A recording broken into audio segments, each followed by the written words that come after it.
अस्सलाम वालेकुम फ्रेंड्स, आप देख रहे हैं हमारा YouTube channel Almakka tech and business. अब दुनिया भर से हमारे तमाम व्यूवर्स को मिडनाइट मार्केट अपडेट में बहुत बहुत वार्म वेलकम।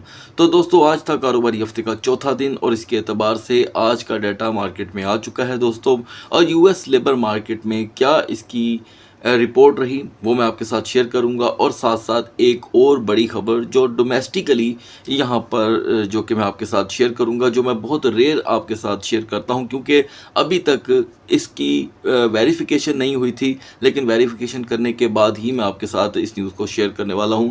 तो पहले हम यहाँ पर सबसे पहले जो कि इंटरनेशनल जो यहाँ पर करंट अफेयर्स हैं पहले उससे डिस्कस कर लें।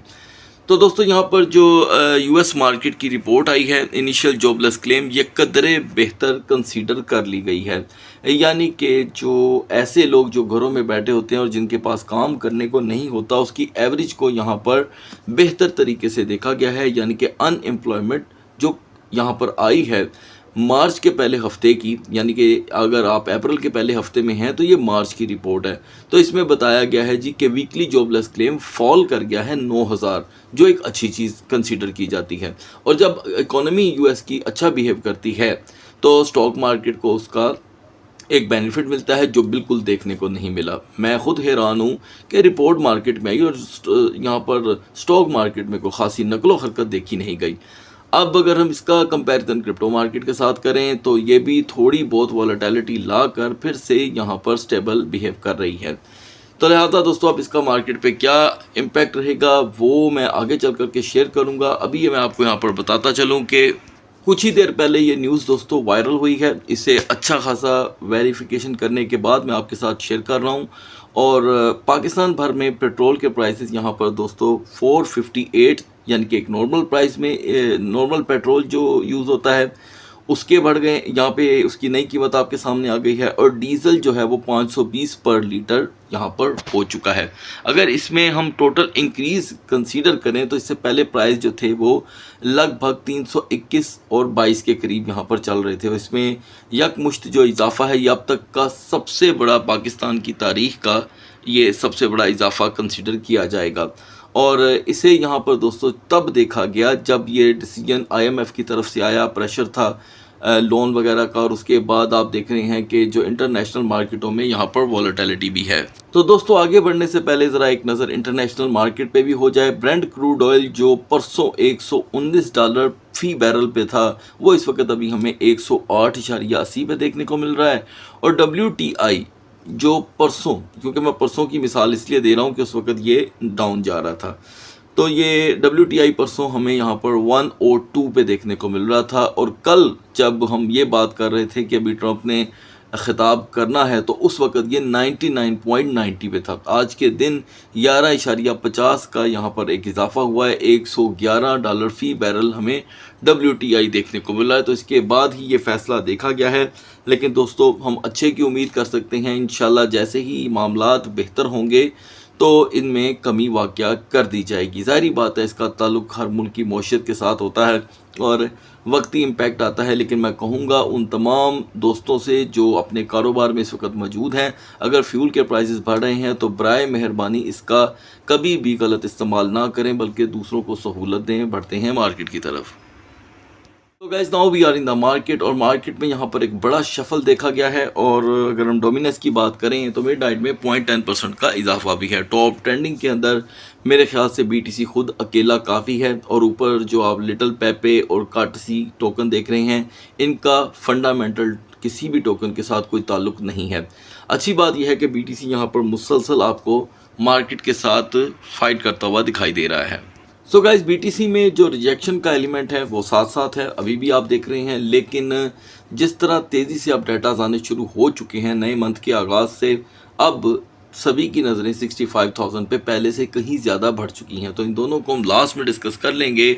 आगाज़ कर लेते हैं XRP से। यहाँ पर एक हल्की सी झलक आज ही दोस्तों आपको इसकी हिस्ट्री के मुताबिक बताया गया था कि XRP नई सपोर्ट की तैयारी कर रहा है 1.25 से 1.27 की। तो आपने आज 1.28 का जो है वो यहाँ पर नज़ारा देख लिया है। अब आते हैं BNB पे, और BNB की दोस्तों आज की जो सपोर्ट थी वो 580 थी। और यहाँ पर रिवर्सल के तौर पे पहले तो इसने 580 को भी यहाँ पे ब्रेक कर दिया, ठीक है। और 580 के ब्रेक होने के बाद हम 570 से एक बड़ा डिप लेकर अब जाकर बीएनबी में स्ट्रगल करता इसको देख रहे हैं। तो दोस्तों इसके कैंडल चार्ट पे तो नज़र रखना बड़ा ज़रूरी होगा, इसलिए कि बीएनबी का यहाँ पर एक बड़ा किरदार रहेगा। बीएनबी ने एक नया ट्रेंड सेट किया है दोस्तों 600 की सपोर्ट ब्रेक होने के बाद। वो ये एरिया था, ये देखें ये एरिया, इस एरिया के बाद बीएनबी अब कंट्रोल में नहीं आ रहा और इसका प्रेशर काफ़ी ज़्यादा डाउन साइड पे है। 5% बीएनबी का गिर जाना ये कोई छोटी बात नहीं है। तो मुझे ऐसे लगता है दोस्तों कि 582 से 585 ही इसे यहाँ पर मज़ीद अपर लेवल की रेजिस्टेंस प्रोवाइड कर सकता है। देन अदरवाइज़ फिर से इसका यहाँ पर रिवर्सल होना कोई बड़ी बात ना होगी। सोलाना के लिए दोस्तों यहाँ पर सेफ जोन थी 81.80 की। सोलाना ने 81.80 तो क्या यहाँ पर आज के दिन पूरे दिन 80 की तरफ भी अपना रुझान नहीं किया।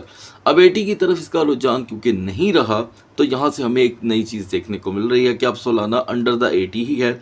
और आज आपको अपडेट किया गया था कि 77.80 तक की सपोर्ट आपके सामने आएगी। और ये देखें ये एक नया ट्रेंड खुल के सामने आया है। ये शेडोज़ जो थे ये हमें 76.70 तक लेकर के गए हैं, यानी कि 77.80 को यहाँ पर किसी हद तक ट्रिगर किया गया। अब अपर लेवल के लिए यहाँ पर सोलाना क्या तैयारी कर रहा है ये थोड़ा सा समझना होगा। अभी भी इसके लिए 81.80 की बड़ी अहमियत है, अदरवाइज सोलाना का प्रेशर 75.50 की तरफ बढ़ता रहेगा। BCH की परफॉर्मेंस दोस्तों कदरे बेहतर रही लेकिन रूटीन से हटके, इसलिए कि BCH अब कॉन्टीन्यूसली 450 से दूर होता चला जा रहा है और यहाँ पर अपने अदर्स टोकन की तरह अब ये भी यहाँ पर अपने नए ट्रेंड बना रहा है। अब ये ऊपर वाले जितने ट्रेंड हैं ये देखिए 1 2 3 ये एक्सपायर हो चुके हुए हैं, अब इनको देखने की कोई ज़रूरत नहीं है। तो जिस एरिया में स्ट्रगल हो रही हो कैंडल चार्ट हमें बताता है कि आपको सिर्फ उस पर वर्क करना चाहिए। तो अभी के लिए यहाँ पर बेरिश मोमेंटम दोस्तों यकीनन है, लेकिन अपर लेवल के शेडोज़ भी हैं। तो इसका मतलब ये हुआ कि 440 पे सबकी नज़रें मरकूज़ हैं। इसके ब्रेक होने पे 435 432 का एक नया फेस ओपन हो सकता है और ऐसे में रेजिस्टेंस जो है वो स्लो रहेंगी।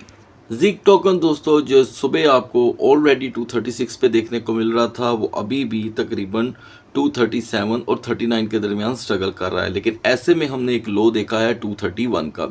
ये वही लो है जिसे हमने सुबह डिस्कस किया था और जी कैश यहाँ पर आपको दे रहा है बाउंस। लेकिन दोस्तों एक बात याद रखिएगा कि जिस तरह अदर्स टोकन अब अपने ट्रेंड्स को एक्सपायर कर रहे हैं जी कैश भी ऐसा कर सकता है और एक बिग बेरिश कैंडल टॉप के ऊपर अगर बन जाती है तो 230 का दोबारा से ब्रेक हो जाना कोई बड़ी बात ना रहेगी।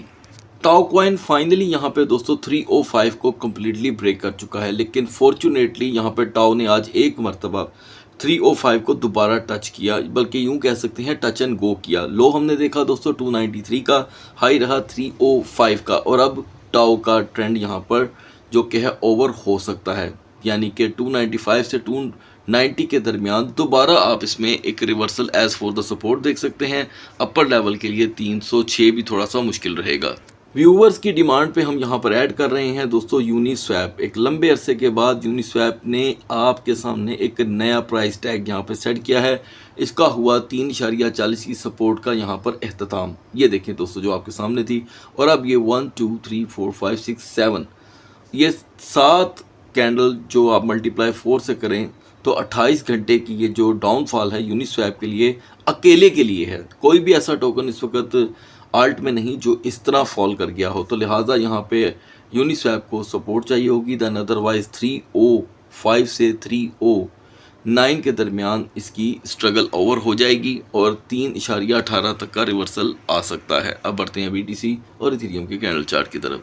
तो guys now we are on the chart of BTC और यहाँ पर अगर हम प्राइस कंपैरिजन करें मॉर्निंग से BTC का अभी, तो तकरीबन ये सेम है या यूँ कह सकते हैं कि पहले से बेहतर है, क्योंकि मॉर्निंग में हम 66,470 पे थे और अभी हम नियर टू 67,000 हैं और हम रिजेक्ट हुए हैं दोस्तों 67,434 से।